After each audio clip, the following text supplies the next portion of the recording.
કેમ છો બધા મજામાં હશો તેવી આશા અને શુભેચ્છાઓ। તમારા બધાનું સ્વાગત છે આપણી રેસીપીની ચેનલ સિલ્વર સ્પૂન હીરોઝ કિચનમાં। તો ચાલો આપણે આજે જોઈશું એક નવી વાનગી। આજે આપણે મસ્ત તાજી કેરીમાંથી બનાવીશું યમી પેંડા। મિત્રો 10 મિનિટની અંદર ઘરે તમે સરસ ફ્રેશ કેરીમાંથી એકદમ ટેસ્ટી એવા પેંડા બનાવી શકશો। તો તે નથી આપણે આની અંદર માવો જોતો કે નથી આપણે આ મશીનની કે કોઈ પણ જરૂર, સરસ એકદમ ફટાફટ બની જાય એવા આપણે પેંડા બનાવીશું। તો ચાલો આપણે જોઈ લઈએ એકદમ ફટાફટ ઇન્સ્ટન્ટ એવા ફ્રેશ કેરીમાંથી પેંડા કેવી રીતે બનાવવા તેની રેસીપી। તો તેના માટે જોઈશે આપણને કેરી। મેં અહીં કેસર કેરી લીધેલી છે, આવી રીતના 2 કેરી લીધેલી છે। તો હવે તેની આપણે છાલ કાઢીને કટકા કરી લઈશું। પછી આપણે આવી રીતના 1/4 કપ કાજુ લેવાના છે। મેં અહીં આખા લીધા છે, તમે ફાડા પણ લઈ શકો છો। હવે આપણે તેને મિક્સર જારમાં આવી રીતના પલ્સ મોડ એટલે કે ચાલુ બંધ કરીને સરસ પાવડર કરી લેવાનો છે। તો મિત્રો આપણે જે કેરી કટ કરી તે આવી રીતના 1 કપ કેરી થઈ હતી। મારી 2 નાની કેરી હતી એટલે આવી રીતના 1 કપ દાબીને થઈ છે, પણ તમારી પાસે એક મોટી બધી હોય તો ચાલે। 1 કપ થવી જોઈએ ટોટલ। તો આપણે તેને હવે મિક્સર જારમાં લઈ લઈશું અને તેને સરસ પીસી લેવાની છે। તો આપણે તેને હવે પીસી લઈએ। તો મિત્રો સરસ કેરીની પેસ્ટ થઈ ગઈ છે। મેં આની અંદર 1 ટેબલસ્પૂન જેટલું પાણી ઉમેરીને પીસેલું છે। તમે 1 ટેબલસ્પૂન પાણીની બદલે 1 ટેબલસ્પૂન દૂધ લઈને પણ પીસી શકો છો। તો આપણે હવે પેસ્ટને એક કડાઈમાં કાઢી લેશું અને હવે આપણે તેની અંદર ઉમેરીશું 1/4 કપ ખાંડ। મિત્રો એકદમ સહેલું માપ છે, 1 કપ કેરીના કટકા હોય તો 1/4 કપ ખાંડ જોશે, સરસ પાકી કેરી અને કેસર કેરી હોય તો। હવે આપણે આ કઢાઈને ગેસ ઉપર ચડાવીશું। તો ફ્રેન્ડ્સ આપણે કઢાઈને ગેસ ઉપર મૂકી દીધી છે। શરૂઆતમાં ફાસ્ટ ફ્લેમ રાખીશું અને હલાવ્યા કરીશું જ્યાં સુધી આપણી ખાંડ ઓગળી ન જાય ત્યાં સુધી। અને આપણી પેન થોડીક ગરમ થઈ જાય આવી રીતના એટલે આપણે ગેસની ફ્લેમ મીડિયમ કરી લેશું। પછી આપણે આવી રીતના થોડાક કેસરના તાંતણા લેશું અને તેની અંદર નાખીશું આપણે દૂધ। તો મિત્રો દૂધ ઉમેરવાનું આપણે 1 ટેબલસ્પૂન જેટલું જ છે, હુંફાળું એવું દૂધ છે અને આપણે તેને આ રીતે મિક્સ કરીને ઉમેરી દીધું છે। પણ તમારી પાસે ટાઈમ હોય તો તમે પહેલેથી જ કેસરને દૂધમાં પલાળીને રાખી દઈ શકો છો। અત્યારે ઇન્સ્ટન્ટ મેં ઉમેરેલું છે, સરસ મિક્સ કરી લઈશું। તો મિત્રો તમે જોઈ શકો છો સરસ આપણી ખાંડ ઓગળી ગઈ છે। આવી રીતે બબલ આવવા માંડે એટલે આપણે તેની અંદર ઉમેરીશું 1 કપ મિલ્ક પાવડર। મિત્રો આપણે જેટલી કેરી લીધી હોય, જેમ કે આપણે 1 કપ કેરી લીધી છે તો 1 કપ આપણે મિલ્ક પાવડર ઉમેર્યો। સહેલું માપ છે, 1 કપ કેરી 1/4 કપ ખાંડ 1 cup milk powder. 1 cup milk પાવડરની અંદર 100 ગ્રામ મિલ્ક પાવડર સમાય છે।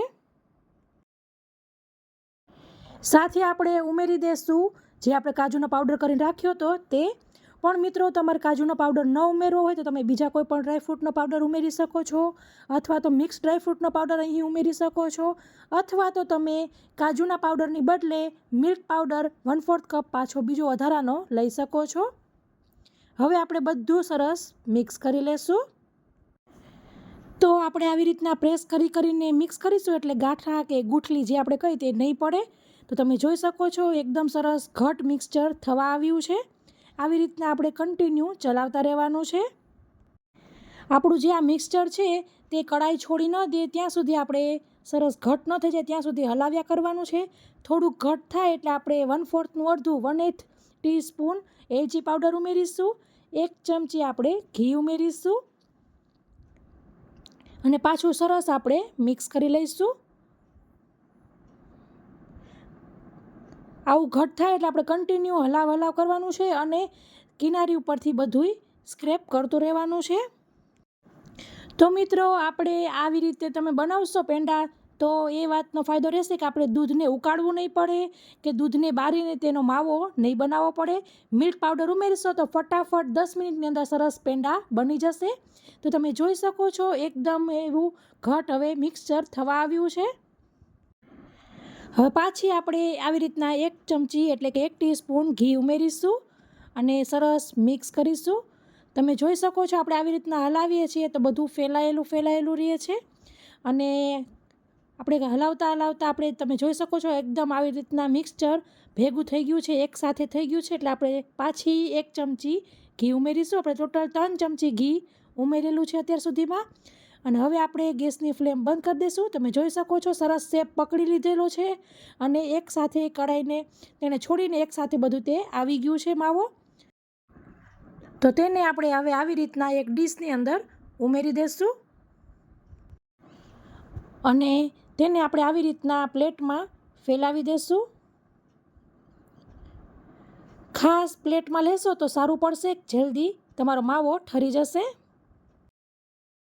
અને પછી થોડી વાર માટે પછી ચમચીથી એને ઉલટાવીને ફેરવીને ઠંડો કરતો રહેવાનો છે. તો મેં અહીં અને મિત્રો તમે વધારે ક્વોન્ટિટીમાં બનાવતા હોય તો આવી રીતના કાણાવાળી વસ્તુ હોય તો તેને આપણે ઢાંકીને માથે આવી રીતના કપડું મૂકીને તેને ઢાંકી દઈ શકો છો.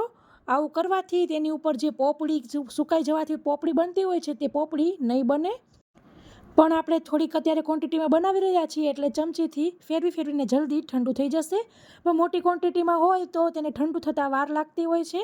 અને તમે પ્લેટની જગ્યાએ જો બાઉલમાં જ લીધું હોય તો તેને ચાળણી ઢાંકવાની જરૂર નથી, ડાયરેક્ટ તેના બાઉલ ઉપર કપડું ઢાંકીને રાખી શકો છો. તો મિત્રો હવે આપણે આ માવો ઠંડો થઈ ગયો છે, હાથથી હેન્ડલ થાય એટલો સરસ ઠંડો થઈ ગયો છે. હવે આપણે આવી રીતના ઘીવાળો હાથ કરી લેશું અને પછી તમારે જેવડા નાના મોટા બનાવવા હોય તેવડા પેંડા આવી રીતના ગોળ કરીને વારી લેવાના. ઘીવાળો હાથ કરેલો હશે તો તેના ઉપર ક્રેક નહીં થાય, એટલે કે તિરાડ નહીં દેખાય, એકદમ સરસ આવો લીસો પેંડો થશે. અને તમે પછી હું તમને અહીં 2 રીતથી પેંડા વાળતા ડિઝાઇન બનાવતા શીખવાડીશ. તો અત્યારે આપણે એક આવી રીતે બોલ બનાવી દેવાનો અને પછી આવી રીતના હાથથી ખાડો કરશો એટલે સરસ એક શેપ આવી જશે. અને ડ્રાયફ્રૂટ્સની કતરણ હોય, પિસ્તા અને મેં અહીં બદામ લીધેલી છે, તો તેને આપણે આવી રીતના ઉપર રાખી દેવાનું. તો આપણે આવી રીતના થોડાક પેંડા વાળી લેશું અને થોડાક તમને હું હમણાં બીજા બતાવું છું.